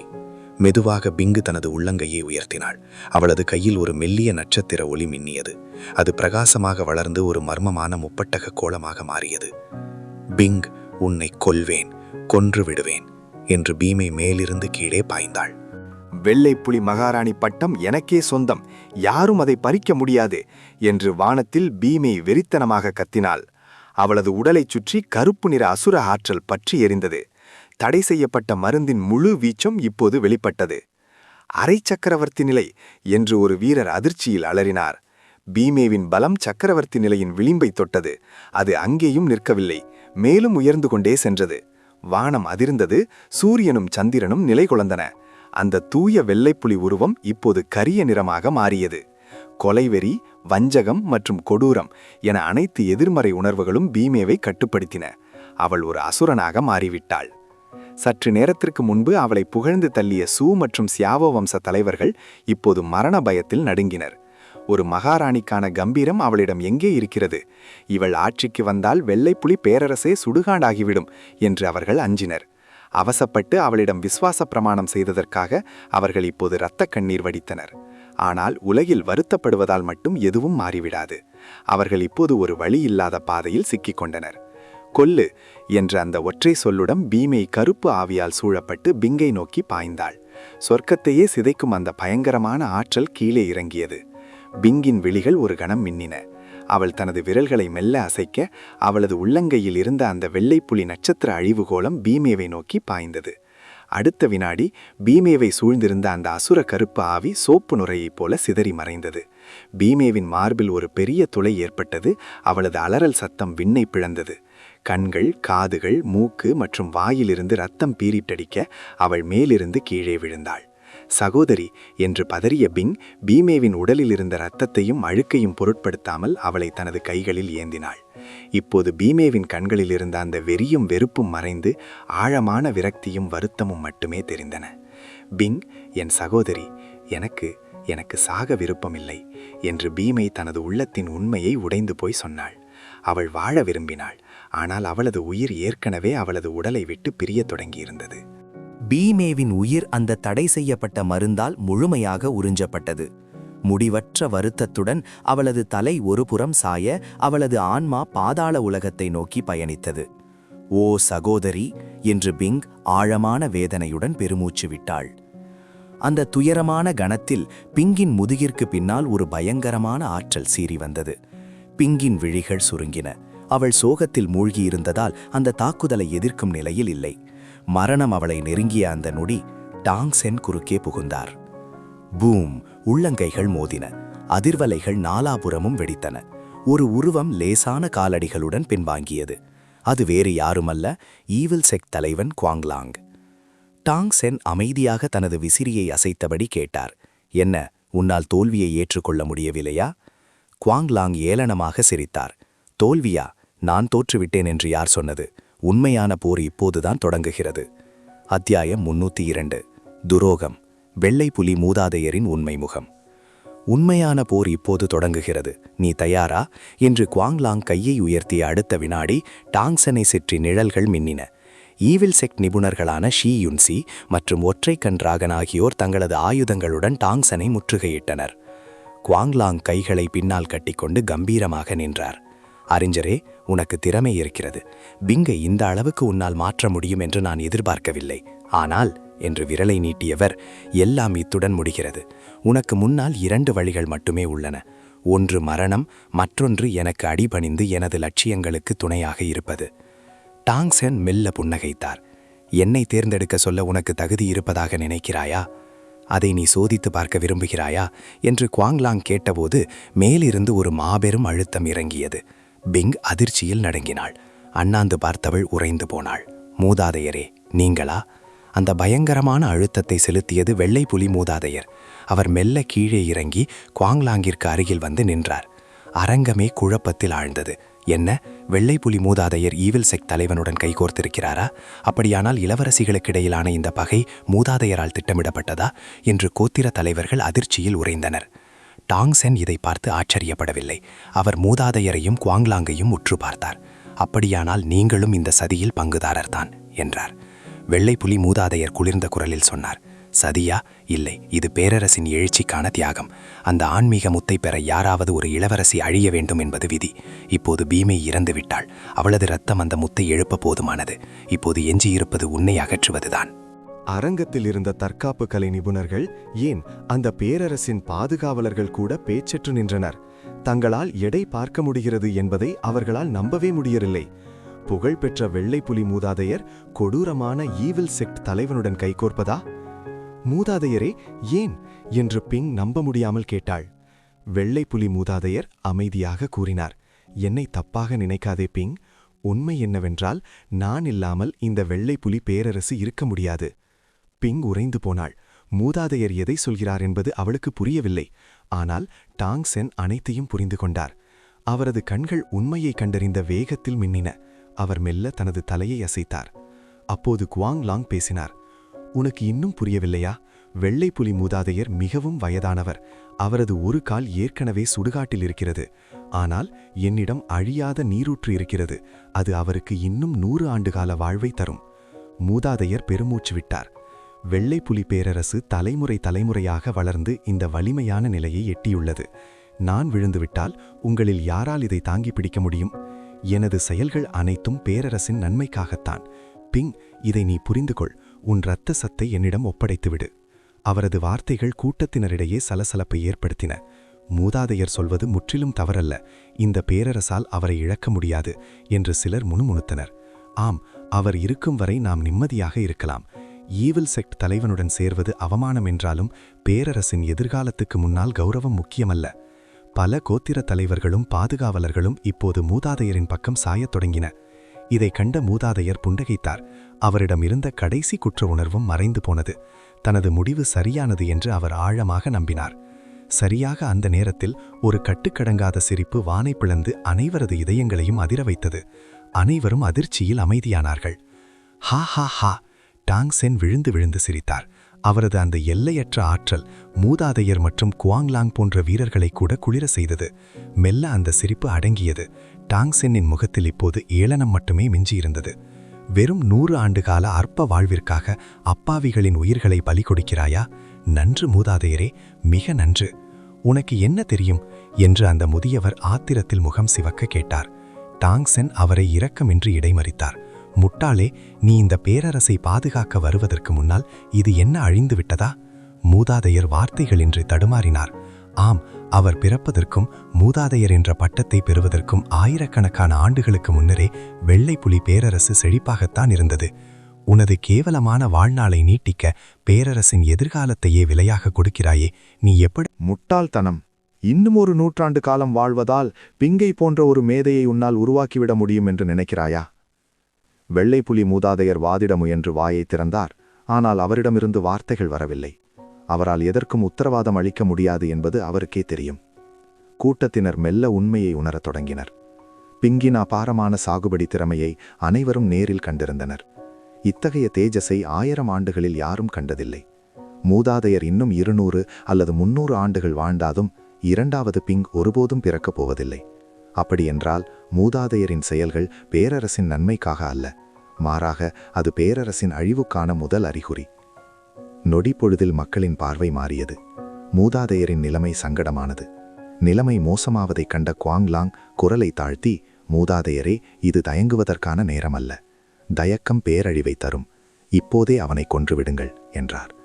மூதாதையர் குவாங்லாங்கை பார்த்தார். ஆனால் பதில் சொல்லவில்லை. குவாங்லாங் ஏளனமாக சிரித்தார். இவ்வளவு தூரம் வந்த பிறகு உன்னால் இன்னும் பின்வாங்க முடியும் என்று நினைக்கிறாயா?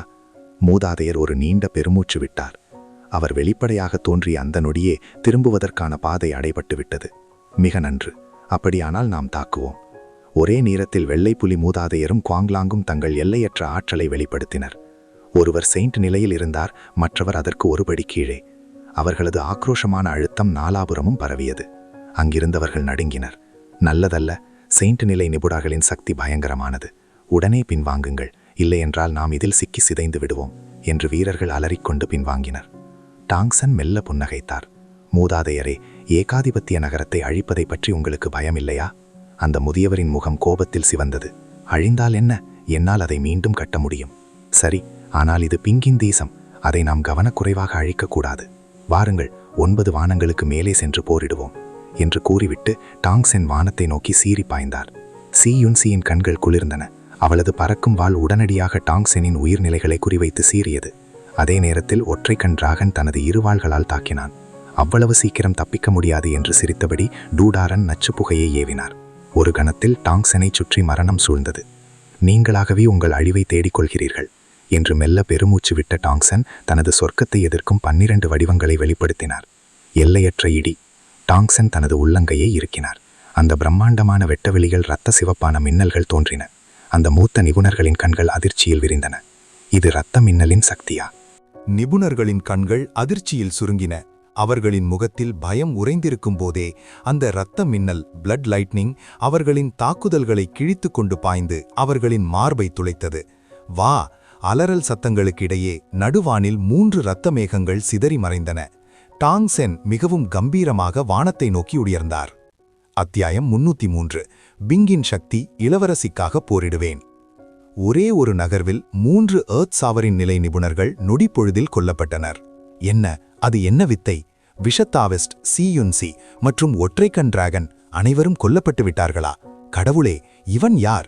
இவனது சாகுபடி நிலை கற்பனைக்கு எட்டாதது என்று மக்கள் மிரண்டனர். இந்த போர் வெள்ளைப்புலி பேரரசின் விதியை தீர்மானிக்கப் போகிறது என்பதை அனைவரும் உணர்ந்தனர்.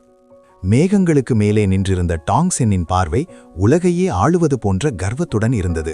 வாருங்கள் என்ற அந்த ஒற்றை சொல் வெள்ளைப்புலி மூதாதையர் மற்றும் குவாங்லாங் ஆகிய இருவரையும் நடுங்க வைத்தது. டாங் சென்னின் அதீத வலிமையைக் கண்டு அவர்கள் மிரண்டு போயினர். குறிப்பாக வெள்ளைப்புலி மூதாதையரின் இதயம் வருத்தத்தில் துடித்தது. டாங் சென் அவரது ஆயுட்கால ரகசியத்தை அம்பலப்படுத்தியதிலிருந்தே அவர் தனது முடிவை எண்ணி வருந்தத் தொடங்கினார். இன்னும் 100 ஆண்டுகள் வாழ்ந்து என்ன பயன்? அவர் எதற்காக போரிடுகிறார்? பேரரசின் எதிர்காலத்திற்காகத்தானே? இப்போது பிங் தனது அபாரமான திறமையை வெளிப்படுத்திவிட்டாள். இதுதானே அவர் எப்போதும் ஆசைப்பட்ட ஒன்று. கனவு நனவாகிவிட்ட பிறகு இன்னும் இந்த போரை தொடர்வதில் என்ன அர்த்தமிருக்கிறது? ஏன் மூதாதையரே தயங்குகிறீர்கள்?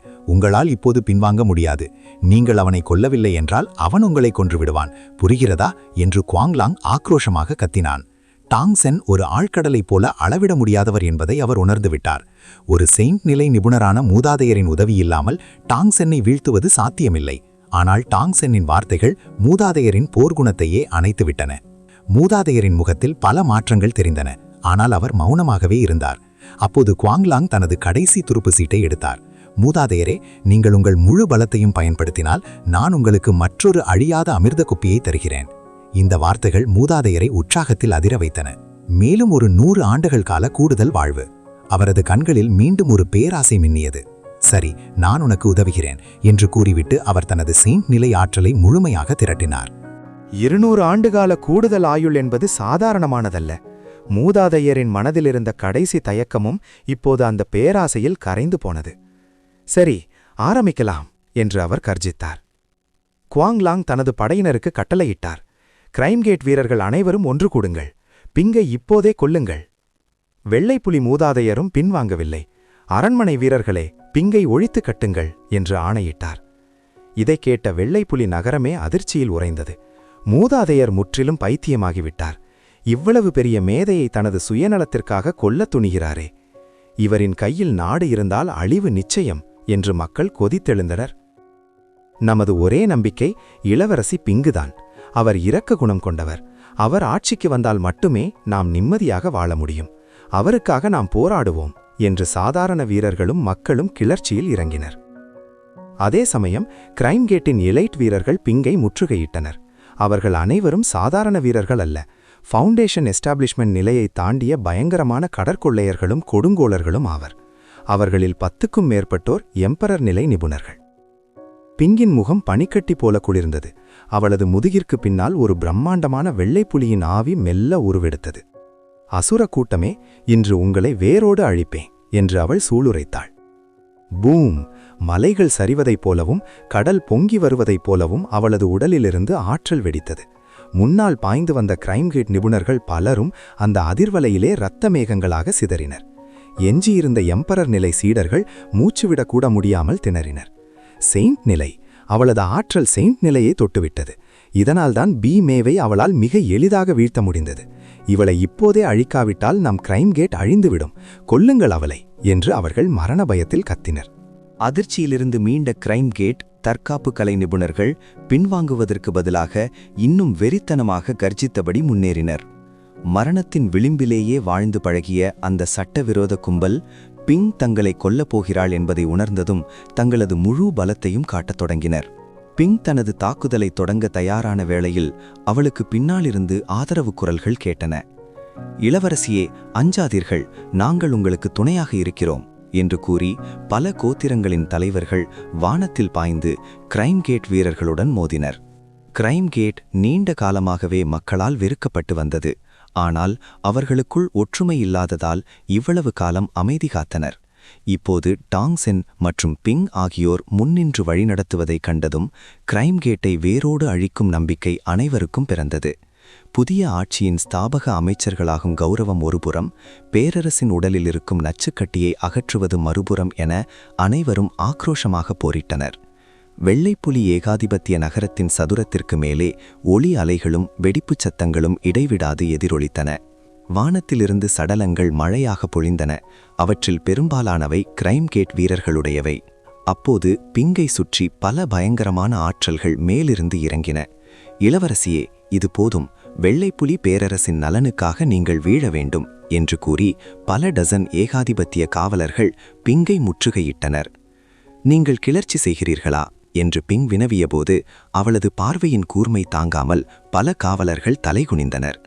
இளவரசியே, இது கிளர்ச்சி அல்ல, பேரரசின் எதிர்காலத்திற்காக நாங்கள் செயல்படுகிறோம் என்று ஒரு எம்பரர் நிலை காவலன் கூறினான். உங்கள் சொந்த சுகபோகங்களுக்காகவும் வசதிக்காகவும் மட்டுமே நீங்கள் இதை செய்கிறீர்கள் என்று அவர்களின் வேஷத்தை பிங் களைத்தாள். நாட்டின் இளவரசியாக இவர்களில் 80% வெறும் வளங்களை உண்டு வாழும் ஒட்டுண்ணிகள் என்பதை அவள் அறிவாள். 20% மட்டுமே நேர்மையுடன் இருந்தனர். தாமதிக்காமல் பிங் ஒருவரை மட்டும் நேராக பார்த்தாள். அயன் எல்டர், நீங்களும் இந்த தீமைக்கு துணையாக போகிறீர்களா? தைவு சற்று நடுக்கத்துடன் அவளை வணங்கினார். இந்த அடியவன் அத்துமீறமாட்டான் என்றார். அப்படியானால் உங்கள் முடிவு என்ன என்று பிங் கேட்டபோது தைவு சற்று தயங்கிவிட்டு பிறகு ஒரு தீர்க்கமான முடிவுக்கு வந்தார். மற்ற ஏகாதிபத்திய காவலர்களை பார்த்த தைவு நீண்ட நாட்களாக தனக்குள் இருந்த ஏமாற்றத்தையும் ஆத்திரத்தையும் ஒரு பெருமூச்சாக வெளிப்படுத்தினார். நான் இளவரசியின் பக்கம் நின்று போரிட தீர்மானிக்கிறேன் என்று அவர் இடியென முழங்கினார். பிங்கின் புருவங்கள் லேசாக உயர்ந்தன. நல்லது, உங்கள் மனசாட்சி இன்னும் முழுமையாக மறத்து போகவில்லை. Master Xiao, master Lee, master C, master Sun, நீங்கள் என்ன சொல்லப் போகிறீர்கள் என்று அவள் கேட்டாள். அவள் பெயரிட்டு அழைத்த அந்த 6 பெரியவர்களும் ஒரு காலத்தில் அவளுக்கு வழிகாட்டியாக இருந்தவர்கள். அவர்கள் அனைவரும் ஒரு கணம் தயங்கிவிட்டு பிறகு உறுதியுடன் பிங்குக்கு ஆதரவாக வந்து நின்றனர். வெள்ளைப்புலி மூதாதையரின் இந்த சுயநலமான ஆட்சியை இனி சகித்து கொள்ள முடியாது என்றும் பழையது அழிந்தால்தான் புதிய விடியல் பிறக்கும் என்றும் அவர்கள் நம்பினர். துரோகிகளே என்று ஒரு காவலன் கத்தினான். ஆனால் தைவு அமைதியாக, வாங்சாங், காலம் கடந்துவிடவில்லை, இப்போதே திரும்பிச் செல் என்றார். வாங்சாங் வெறித்தனமாக சிரித்தான். திரும்பிச் செல்வதா? அது நடக்காத காரியம். நீங்கள் சாவதை தவிர வேறு வழியில்லை. கொல்லுங்கள் அவர்களை. அத்தியாயம் 304. மகா யுத்தம். 9 வானங்களின் போர். கொள்ளு என்ற அந்த ஒற்றை கூச்சலுடன் போர் முழு வீச்சில் வெடித்தது. ஏகாதிபத்திய காவலர்களுக்குள்ளேயே ஒரு பயங்கரமான மோதல் உருவானது. தைவோவின் உடல் எஃகு போல மாறியது. ஒரே நேரத்தில் 3 எதிரிகளை அவர் சமாளித்தார். மற்ற 6 பெரியவர்களும் தங்களது எம்பரர் நிலை ஆற்றலை முழுமையாக வெளிப்படுத்தி போரிட்டனர். வாங்சாங் விங்கை ஒழித்து கட்டினால் மற்றவர்களை எளிதாக வீழ்த்திவிடலாம் என்று கணக்கு போட்டான். அவன் 3 ஹெவன் எம்பரர் நிலை வீரர்களுடன் விங்கை சூழ்ந்து கொண்டான். இளவரசியே, எங்களை மன்னிக்காதீர்கள், நாங்கள் இதை தேசத்துக்காகவே செய்கிறோம் என்று ஒரு போலி புன்னகையுடன் கூறினான். பிங்கின் முகம் கொலை வெறியால் குளிர்ந்தது. இதை நான் நம்புவேன் என்று நினைக்கிறாயா என்று அவள் கேட்க வாங்சோங் தனது முகமூடியை கழற்றி எறிந்தான். சரி, அப்படியானால் நான் இனி தயங்கப் போவதில்லை. இளவரசியே, நிம்மதியாக உறங்குங்கள் என்று கூறிவிட்டு தனது முழு ஆன்மீக ஆற்றலையும் திரட்டி ஒரு அடியை ஏவினான். அதுதான் சொர்க்கத்தை தகர்க்கும் உள்ளங்கை, ஹெவன்லி ஷேட்டரிங் பாம். இந்த வித்தை ஒருவரது முழு ஆற்றலையும் உள்ளங்கையில் குவித்து மோதும் கணத்தில் அனைத்தையும் ஒரே அடியாக வெடிக்கச் செய்யும். எதிரி ஒரு நொடி தயங்கினாலும் உடல் சிதறி போகும் அளவுக்கு இது கொடூரமானது. ஒரு காலத்தில் பிங் இந்த வித்தையை கற்றுத்தருமாறு வாங்சோங்கிடம் கேட்டபோது அவன் பல காரணங்களை சொல்லி தட்டி கழித்தான். ஆனால் இன்று அதே வித்தையை கொண்டே அவளை கொல்ல துணிந்தான். இளவரசியே, நீங்கள் இதை பார்க்க வேண்டும் என்று ஆசைப்பட்டீர்கள் அல்லவா? இதோ பெற்றுக்கொள்ளுங்கள். வாங்சோங்கின் முகம் கொடூரமான ஆத்திரத்தில் சுருங்கியது. நரகத்திற்கு சென்று அங்கே உதித்து பார் என்று கத்தியபடி அவன் தனது முழு பலத்தையும் அந்த மரணத் தாக்குதலில் செலுத்தினான். பழைய பிங்காக இருந்திருந்தால் இந்த பயங்கரமான அடியைக் கண்டு கண்களை மூடி மரணத்திற்காக காத்திருப்பதை தவிர அவளுக்கு வேறு வழி இருந்திருக்காது. ஆனால் இப்போது அவள் ஒரு மெல்லிய புன்னகையை மட்டுமே உதிர்த்தாள். அவளைச் சுற்றி வெள்ளை நிற சீ ஆற்றல் மின்னல் வேகத்தில் திரண்டது. அவளது வலது கையில் ஒரு பிரம்மாண்டமான வெள்ளை புலி நகத்தின் நிழலுருவம் தோன்றியது. பிங் தனது உள்ளங்கையை முன்னால் தள்ளினாள். வெள்ளை புலி பிடி. இரு உள்ளங்கைகளும் மோதிய அந்த நொடி வானமும் பூமியும் அதிரும் வகையில் ஒரு இடி முழக்கம் கேட்டது. வாங் சோங் தனது உள்ளங்கையில் சேமித்து வைத்திருந்த அத்தனை அழிவுச் சக்தியையும் ஒரே அடியாக வெளியேற்றினான். பிங்கின் அந்த மென்மையான கை தனது அடியில் சிதைந்து இரத்த மேகமாக மாறுவதை அவன் ஏற்கனவே தனது கற்பனையில் கண்டான். ஆனால் அடுத்த கணம் அவனது அந்த விகாரமான சிரிப்பு மறைந்தது. எதிர்பார்த்த வெடிப்பு நிகழவில்லை. பிங்கின் கரம் அசையாமல் அப்படியே நின்றது. அவனது அந்த புலிநக நிழலுக்கு மேல் வாங்சோங் ஏவிய சொர்க்கத்தை தகர்க்கும் உள்ளங்கையின் ஆற்றல் ஒரு சிறு ஒளிக்கோளமாக சுருங்கி சுழன்று கொண்டிருந்தது. வெள்ளை புலியின் ஆற்றலுக்கு முன்னால் அனைத்து சக்திகளும் மண்டியிட வேண்டும் என்று பிங் அமைதியாக கூறினாள். டாங் சென்னின் அந்த 10,000 மடங்கு ஊக்கத்திற்கு பிறகு பிங்கின் வெள்ளை புலி உடல் முழுமையாக விழிப்படைந்தது. வெள்ளை புலி என்பது அழிவின் அதிபதி, உலகிலுள்ள அனைத்து சக்திகளையும் ஒடுக்கும் வல்லமை கொண்டது. வாங்சோங்கின் அந்த தாக்குதல் இந்த தெய்வீக ஆற்றலுக்கு முன்னால் ஒரு சாதாரண தூசியை போன்றதே. இது எப்படி சாத்தியம்? வாங்சோங்கின் முகம் வெளுத்தது. அவனது உடல் பயத்தில் நடுங்கியது. பீமேவை பிங் வீழ்த்தியபோது அது வெறும் குழந்தை விளையாட்டு என்று அவன் நினைத்திருந்தான். ஆனால் இப்போது அவளது பலம் தன்னை விட பல மடங்கு உயர்ந்திருப்பதை அவனால் ஜீரணிக்க முடியவில்லை. அவனது டாவ் இதயம் அடியோடு தகர்ந்தது. அங்கிருந்த மற்ற ஏகாதிபத்திய காவலர்களும் தங்களது தாக்குதல்களை நிறுத்திவிட்டு இந்த நம்ப முடியாத காட்சியைக் கண்டு திகைத்து நின்றனர். துரோகி, உனக்கு மரண தண்டனை விதிக்கிறேன் என்று பிங் கூறினாள். அவளது கண்கள் எந்த உணர்ச்சியும் இன்றி மின்னின. வேண்டாம் இளவரசியே, என்னை மன்னித்து விடுங்கள், நான் தவறு செய்துவிட்டேன் என்று வாங்சோங் அலறினான். மரண பயம் அவனை முழுமையாக ஆட்கொண்டது. அவனது முகம் கோரமாக சுருங்கியது. சாக அவனுக்கு விருப்பமில்லை. வில்லிலிருந்து புறப்பட்ட அம்பு மீண்டும் திரும்பாது. நீ அந்த வெள்ளைப்புலி மூதாதையருக்கு உதவ முடிவெடுத்த போதே உன் விதி எழுதப்பட்டு விட்டது. நிம்மதியாக உறங்கு என்று கூறி பிங் தனது கையை இறுக்கினாள். அவளது உள்ளங்கையில் ஒடுக்கப்பட்டிருந்த அந்த மாபெரும் ஆற்றல் பொங்கி வரும் கடல் அலைகளைப் போல வெடித்து பாய்ந்தது. வாங்சோங்கின் முதுகின் வழியே அந்த ஆற்றல் ஊடுருவி வெளியேறியது. அவனது வாயிலிருந்து ரத்தம் பீரிட்டது. சிதைந்த உள்ளுறுப்புகள் இரத்தத்துடன் கலந்து வெளியே வந்தன. தரையில் விழுவதற்கு முன்பே அவனது உயிர் பிரிந்தது. வாங்சோங் தரைமட்டத்தில் விழுந்தான்.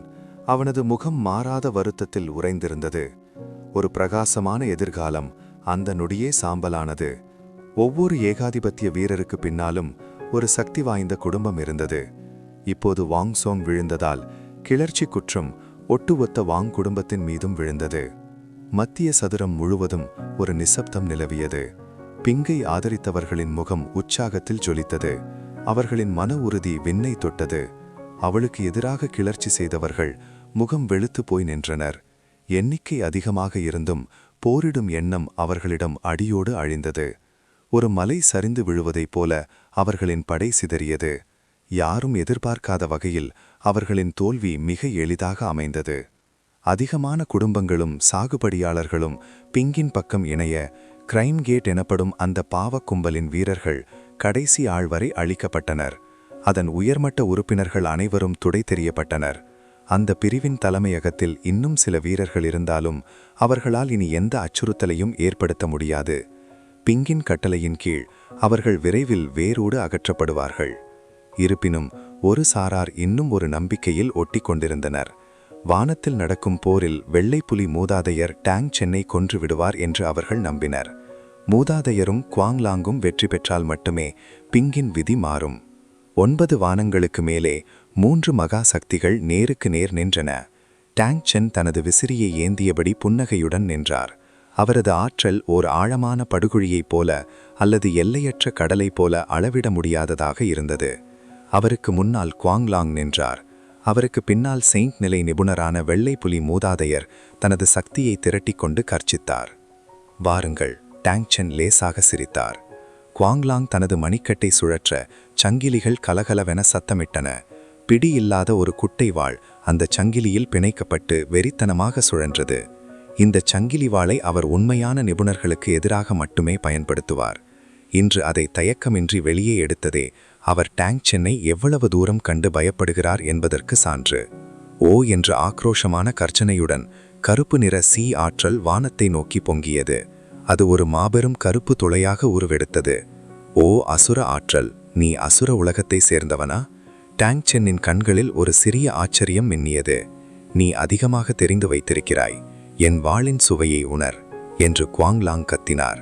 அது ஒரு பேய்த்தனமான கர்ஜனை. குவாங்லாங் திடீரென்று மூச்சை உள்ளிழுத்து பின் ஆக்ரோஷமாக வெளியேற்றினார். ஹோ ஹோ ஹோ. ஒலி அலைகள் கடல் அலைகளைப் போல வெடித்து பாய்ந்தன. அவரது வாயில் குவிந்த அடர்த்தியான ஆன்மீக ஆற்றல் ஒரு பிரகாசமான ஒளித்தூணாக மாறி டேங் சென்னை நோக்கி பாய்ந்தது. அடுத்து என்ன நடக்கப் போகிறது? டேங் சென் இந்த அசுர ஆற்றலை எப்படி எதிர்கொள்ளப் போகிறார்? வெள்ளை புலி மூதாதையர் பின்னாலிருந்து தாக்கப் போகிறாரா?